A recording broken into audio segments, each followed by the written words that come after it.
Halo teman-teman Fakultas Psikologi USU, kembali lagi dalam sesi Talk, Psikologi Talk.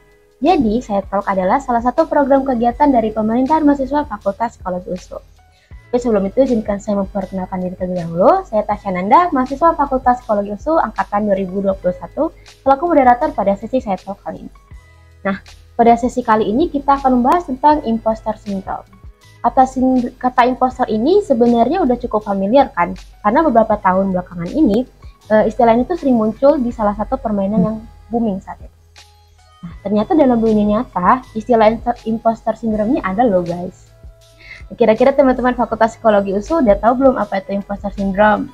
Untuk itu kita langsung aja bahas bersama Kak Suri. Kak Suri merupakan salah satu dosen di Fakultas Psikologi USU. Halo Kak Suri, selamat pagi Kak Suri. Pagi Tasya. Oke, Kak Suri apa kabarnya nih Kak? Baik, Alhamdulillah. Alhamdulillah. Mungkin Kak Suri boleh memperkenalkan diri? Halo mahasiswa Psikologi USU dan pemirsa dari Talk ya. Kenalkan saya Suri, saya dosen dari Fakultas Psikologi USU. Baik, terima kasih Kak perkenalan dirinya. Ya. Nah untuk itu kita memulai sesi ini dengan membuka pertanyaan, apa sih imposter syndrome itu Kak Sari? Oke, hari ini menarik sekali ya, kita akan membahas imposter syndrome. Sebelumnya makasih buat adik-adik dari Kominfo dan juga P3 yang hari ini sudah meluangkan waktu untuk hadir dan meliput ya untuk Talk. Nah tadi udah diberitahu ya oleh Kak Tasya sedikit tentang imposter syndrome, bahwa imposter syndrome ini kan mulai terkenal sejak ada permainan Among Us ya, yang itu dia viral itu di tahun 2020 ya ketika COVID, dimana di dalam permainan itu kita kan berusaha untuk mencari impostor atau orang yang kita anggap sebagai orang yang berpura-pura gitu ya. Nah kemudian sejak itu masyarakat itu menjadi tertarik dengan kata-kata impostor, dan pada akhirnya mereka jadi ketemu nih dengan satu term atau satu istilah yang namanya impostor syndrome. Nah ternyata impostor syndrome ini sendiri adik-adik, ini bukan satu konsep yang baru gitu ya. Jadi walaupun dia viralnya di tahun 2020, tapi sebenarnya penelitian tentang impostor syndrome itu sudah mulai di tahun 1978 oleh dua orang peneliti yang namanya Lane dan Imes gitu ya. Jadi waktu itu dilakukan penelitian ya di luar negeri, tentu aja ya kalau saya nggak salah di Inggris 40 tahun yang lalu, dan ditemukan bahwa ternyata banyak nih perempuan yang mengalami imposter syndrome gitu. Dan juga kalau kata Goldman, 2 dari 5 orang itu yang pernah berprestasi itu pernah mengalami imposter syndrome, dan bahkan 70% orang yang berprestasi itu pernah mengalami imposter syndrome juga gitu ya. Dan kemudian dilakukanlah penelitian terhadap hal ini. Nah kemudian apa sih sebenarnya imposter syndrome itu? Nah imposter syndrome ini adik-adik adalah suatu fenomena di mana seseorang meragukan atau menyangkal pencapaian yang telah dia raih gitu ya. Jadi seseorang ini merasa seperti impostor, bahwa dia ini sedang menipu orang lain. Jadi ketika dia mendapatkan satu pencapaian tertentu, dia merasa bahwa aku ini sebenarnya sedang berpura-pura, bahwa sebenarnya pencapaian ini bukan milikku gitu, bukan karena diriku sendiri. Jadi itu kira-kira Kak, makanya impostor syndrome ini sering disebut sebagai sindromnya orang-orang yang berprestasi ya. Jadi karena biasanya yang mengalami ini adalah orang-orang yang meraih prestasi, baru kemudian mereka mengalami impostor syndrome ini. Ternyata istilah impostor syndrome ini udah ada dari lama banget. Sudah lama banget, tapi baru viral ya mungkin belakangan ini. Oke. Nah kalau tanda-tandanya sendiri nih Kak, tanda-tanda seorang mengalami impostor syndrome. Nah tanda-tandanya itu saya kebetulan baca beberapa literatur, salah satunya juga literatur dari Budina Nazriani ya, dosen Fakultas Psikologi itu juga, yang beberapa minggu lalu itu baru aja menerbitkan artikel tentang imposter syndrome. Jadi saya coba untuk merangkum ya, apa aja sih sebenarnya tanda-tandanya sehingga kita bisa mengenali kayaknya aku punya imposter syndrome, atau mungkin kayaknya teman aku punya imposter syndrome juga nih. Nah yang pertama itu adalah dia biasanya selalu menyangkal potensi yang dia miliki gitu ya. Jadi ketika dia berhasil meraih sesuatu, dia tidak yakin bahwa keberhasilan dia untuk meraih itu adalah karena dirinya sendiri gitu. Jadi misalnya ketika kamu berhasil mencapai satu prestasi tertentu gitu ya, terus misalnya teman kamu datang nih, selamat ya, misalnya Tasya udah berhasil nih dapat prestasi ini. Nah biasanya orang yang mengalami impostor syndrome itu dia cenderung akan memilih kata-kata seperti, oh keberhasilan ini sebenarnya adalah hasil kerja banyak orang, keberhasilan ini sebenarnya karena aku beruntung, atau keberhasilan ini karena kebetulan waktu itu jurinya memang lagi memudahkan sehingga pada akhirnya aku berhasil meraih prestasi ini. Jadi dia selalu menyangkal potensinya, itu yang pertama. Yang kedua, biasanya orang-orang dengan imposter syndrome ini selalu menolak tanggung jawab karena dia selalu ragu.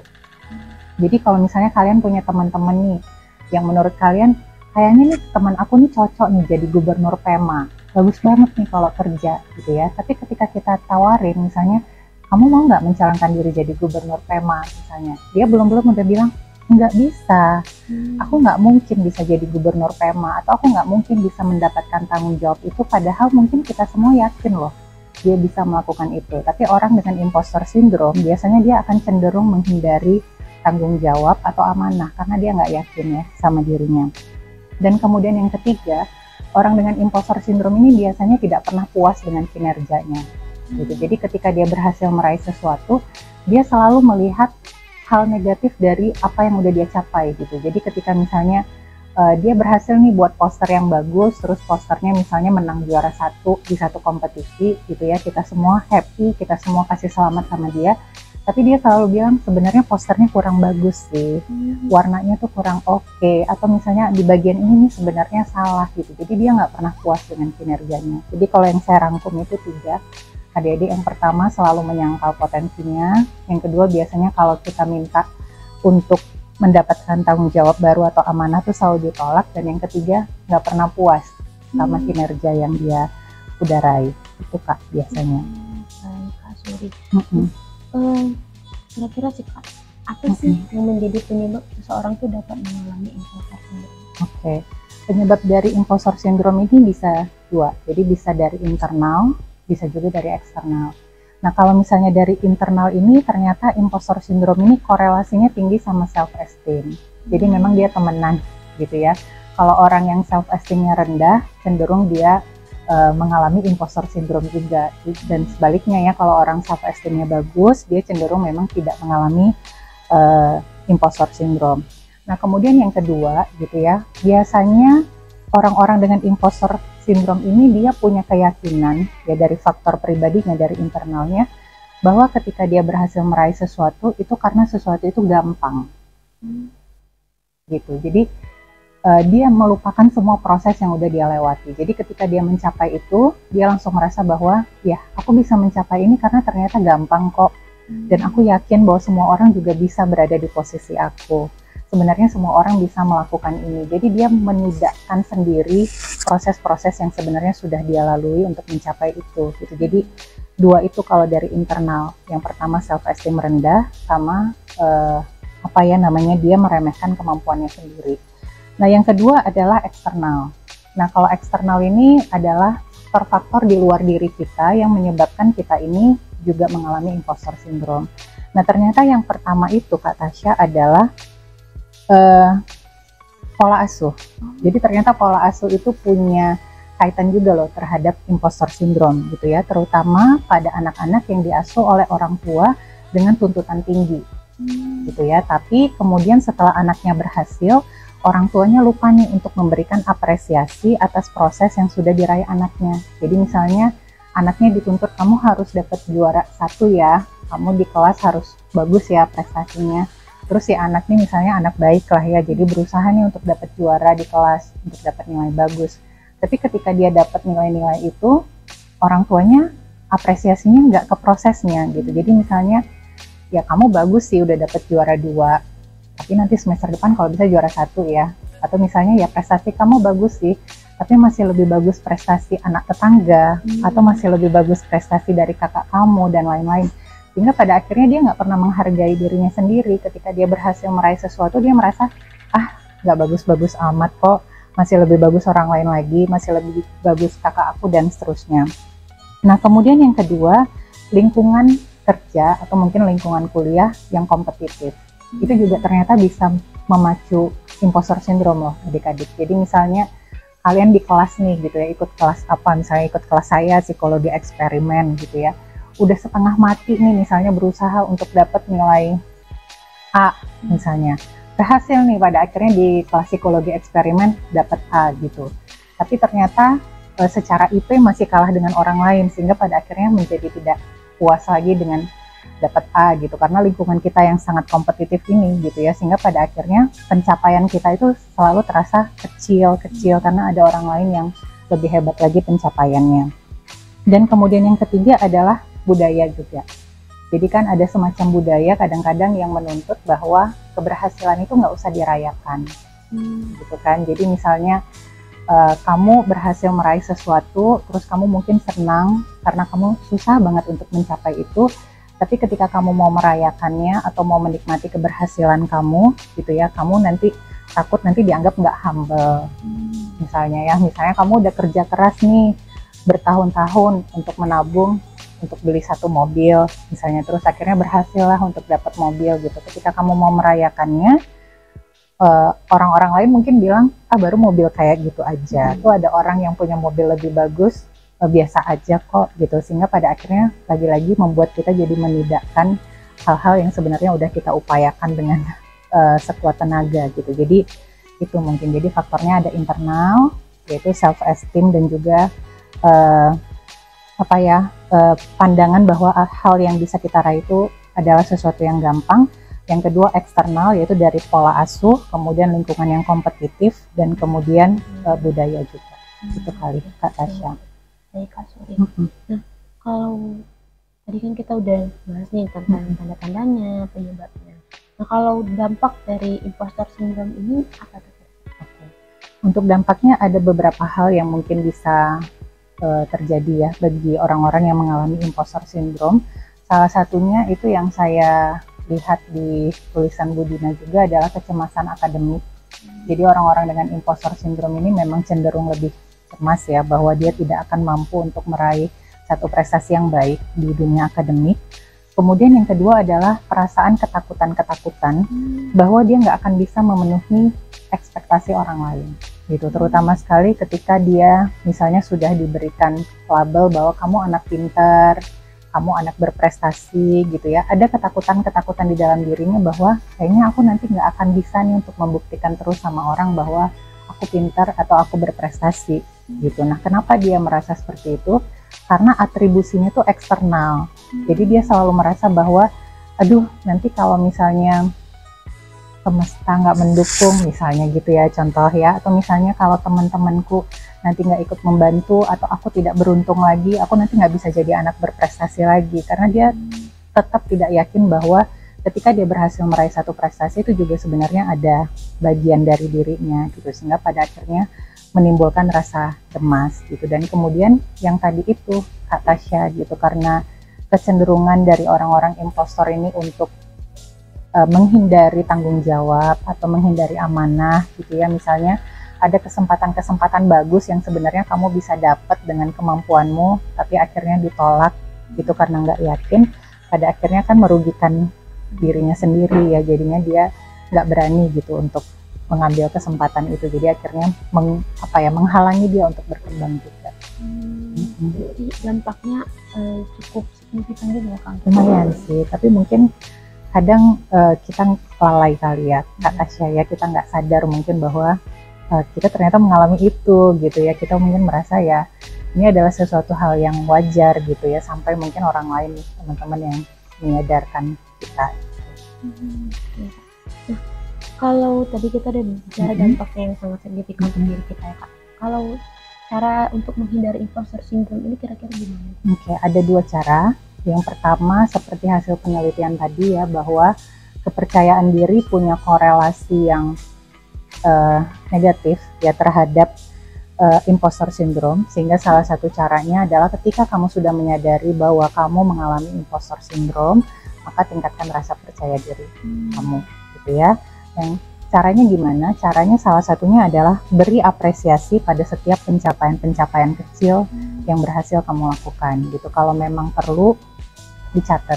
So, misalnya aku hari ini berhasil melakukan apa, aku hari ini berhasil melakukan apa gitu ya, sehingga pelan-pelan terbentuklah rasa percaya diri di dalam diri kita gitu, bahwa oh ternyata banyak juga ya pencapaian yang aku berhasil raih, dan ini ternyata ada usaha dari aku untuk meraih ini semua gitu, sehingga pelan-pelan kepercayaan diri kita up, dan pada akhirnya imposter syndrome-nya juga menurun.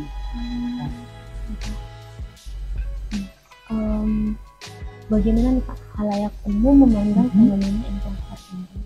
Oke, kalau halayak umum dalam memandang ini mungkin agak susah karena mungkin terkaitnya dengan budaya. Ya Kak ya, saya kebetulan sebelum kesini tuh ajak ngobrol beberapa orang tentang imposter syndrome. Jadi saya jelaskan hari ini diundang sama adik-adik Prema gitu untuk bicara tentang imposter syndrome.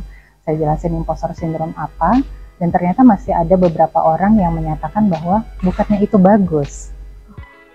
Bukannya ketika seseorang tidak tidak terlalu mengakui pencapaiannya itu bukannya merupakan sesuatu hal yang oke, bukannya memang kita harus menjadi orang yang seperti itu gitu. Jadi kadang-kadang mungkin sebagian orang ada yang punya pandangan bahwa kita memang harus merahasiakan pencapaian kita, atau kita jangan terlalu cepat berpuas diri misalnya dengan pencapaian kita. Padahal kan kadang-kadang pamer dan menikmati pencapaian itu kan beda ya gitu. Bisa aja kamu menikmati pencapaianmu atau kamu bangga dengan diri kamu sendiri, tapi kan nggak pamer juga gitu. Nah itu kadang-kadang mungkin masyarakat masih beda ya persepsinya. Ada mungkin yang merasa bahwa kamu harus merayakan kesuksesanmu, tapi ada juga sebagian lain yang mungkin masih berpandangan bahwa kesuksesan itu bukan merupakan sesuatu yang harus dirayakan gitu, atau memaknai rendah hati itu